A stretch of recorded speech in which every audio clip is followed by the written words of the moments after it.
Баршаңызға қайырлы күн. Бүгін сіздермен бірге желіде хит болып жатқан мраморный печеньені рецептісімен бөліскім келіп отыр. Жасалу жолы өте оңай, әрі аз ғана уақытыңызды алады. Олай болса, соңына дейін менімен бірге болып, арнама тіркелмеген болсаңыздар тіркеліп, лайк басып, пікір қалдырып, қолдап отырыңыздар.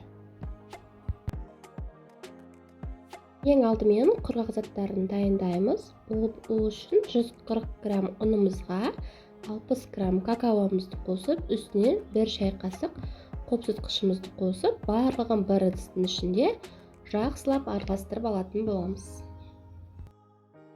Қазақша фудблогтың дамуына аз да болса өз үлестеріңізді қосып, арнама тіркелмеген болсаңыздар тіркеліп, лайк басып, пікір қалдырып отыруды ұмытпаңыздар.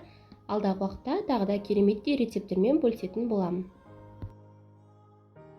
Енді таза ыдысымызға 2 жұмыртқамызды жарып салып, одан соң үстінен 150 грамм қантымызды, содан соң 60 грамм сұйық майымызды қосып, барлығын жақсылап венчиктің көмегімен бір масса болғанша араластырып аламыз.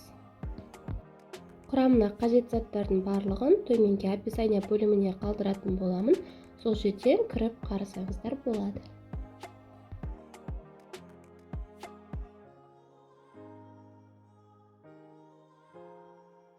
Жаңағы араластырып алған құрғақ массамызға дайын болған сұйық массамызды араластырып, жақсылап жұмсақ қамыр елейтін боламыз.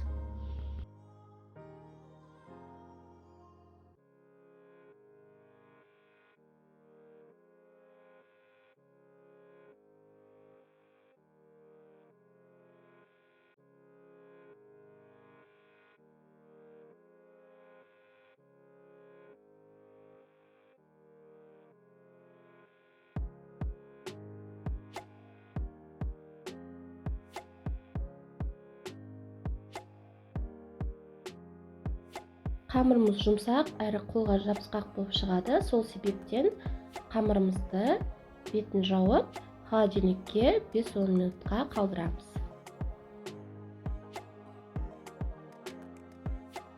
Мінекей 5-10 минуттың ішінде қамырымыз өз формасын ұстап, әдемі болып шықты. Енді қолымызбен доңғалақтап отырып, сахарный пудраға, яғни қант ұнтағына аунатып, алып противенімізге орналастыратын боламыз. Барлығын дәл солай дөңгелектеп алып, сахарный пудраға аунатып отырып, орналастырып шығамыз.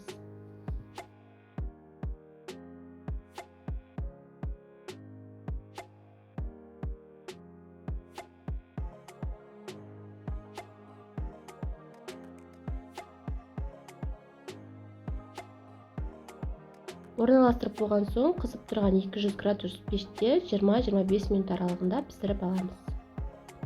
Печеньеміз дайын болды. Мінекей өте әдемі, өте дәмді, жұмсақ болып шығады. Соңына дейін менімен бірге болғандарыңызға рахмет. Міндетті түрде жасап көріңіздер. Арнама тіркелмеген болсаңыздар тіркеліп, лайк басып, пікір қалдырып отыруды ұмытпаңыздар.